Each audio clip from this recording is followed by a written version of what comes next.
Danish Crown har lavet et stort projekt, et pilotprojekt for at teste brugen af Visura nitrifikationsinhibitor, og vi er ude at besøge en af deltagerne i projektet. Jeg hedder Niels Aage Arve, og jeg har en ejendom, der hedder Krandestrup, nord for Aarhus. Vi har 450 hektar markbrug, og så har vi 1350 søer og feder halvdelen af grisene op. Så vi sælger ca. 22.000 30 kilos grise og feder 22.000 op selv. Så vi har ca. 22.000 kubikmeter gylde om året, hvor vi afsætter en tredjedel cirka til nogle naboer, og resten fordeler vi selv på vores areal. Så hvor meget kvælstof kører I ud i gylde per hektar, hvis det er en hvedemark? Cirka 100 kilo kvælstof. Det er selvfølgelig lidt afhængigt af, hvad gyldetype det er. Vi får cirka halvdelen af vores gylde kørt over biogasanlægget nord for Aarhus, ja.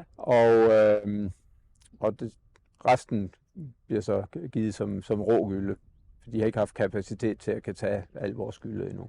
Når de får udvidet, så vil al gylden gå igennem biogassen, ja. Og så supplerer du op med handelsgødning?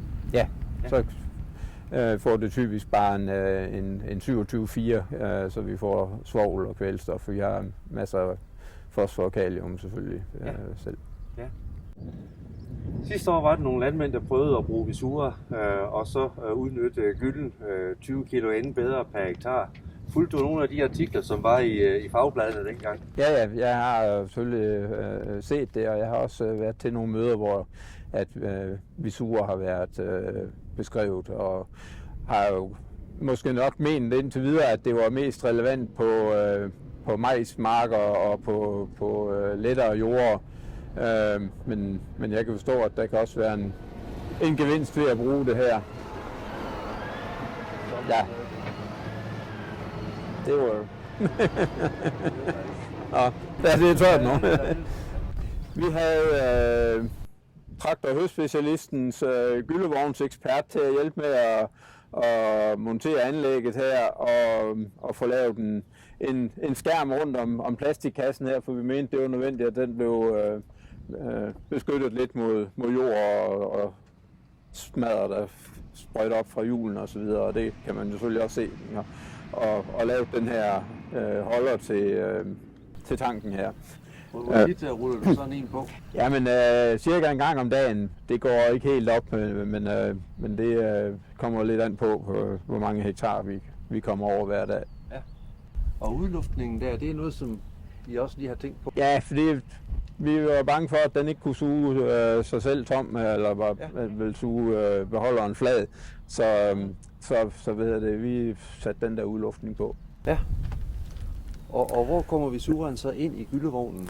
Ja, det bliver pumpet op og kommer ind. Op i tårnet? Ja, der hvor tårnet, der var en eller anden stus, vi kunne tage af og føre røret ind. Ja, og det kommer over der, og der er også nogle haner på, så vi kan lukke, så det ikke løber tilbage igen. Så. Ja. Det har fungeret ganske udmærket, og vi har kørt, det ved jeg ikke, vi har i hvert fald kørt 3.000 tons ud nu med Visura i, og det har fungeret fint. Vi har ikke haft nogen stop med det.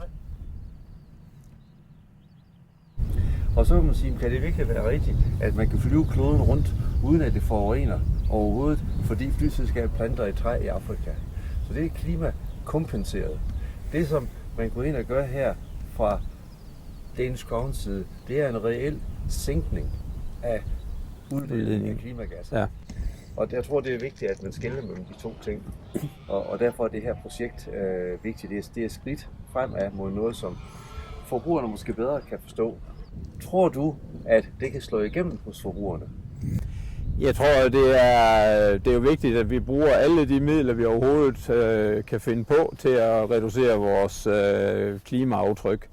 Og nogle ting kan måske godt være svære at forklare. Altså det er jo nemt at forklare måske, at vi skal bare holde med at spise kød, og vi skal i hvert fald holde med at drive landbrug i Danmark, fordi så er det i hvert fald ikke Danmarks skyld, at der sker noget med klimaet. Men sådan er verden jo ikke. Hvis vi stopper med at producere i Danmark, så bliver de samme varer formodentlig bare produceret et andet sted i verden, hvor man har nogle helt andre vilkår at producere under. Så jeg synes, vi skal gøre det så godt, som vi kan i Danmark, og der kan Visura jo være en brik i det, som kan mindske udledning af både CO2, men især måske også lattergas. Og der er også jo andre tiltag i støbeskeen. Der er sådan nogle ting, vi kan gøre i stalden for at mindske udledning. Og vi arbejder også lidt også sammen med Dennis Kraven omkring afbrænding af metan fra de overdækkede gylleboller. Og det er faktisk også noget, vi skal se nærmere på her om måneds tid. Og det er muligt, at vi også kan komme med i sådan et projekt. Kan man godt forestille sig, at forbrugeren de vil give 1 krone mere, for eksempel per kilo svinekød, hvis der står, at det her det er mere klimavenligt, og det virkelig er dokumenteret, at det er det? Jamen, det har jeg troet omkring mange ting, også omkring nogle af de dyrevelfærdstiltag, vi har lavet i staldene. Det var der da helt sikkert nogle forbrugere, både i Danmark og i udlandet, der var klar til at betale en hel masse ekstra for. Der må jeg nok sige, at jeg blev en lille smule desillusioneret. Jeg tror, det drejer sig mere om license to produce og almindelige omdømme af svineproduktion, at vi gør det så godt som muligt.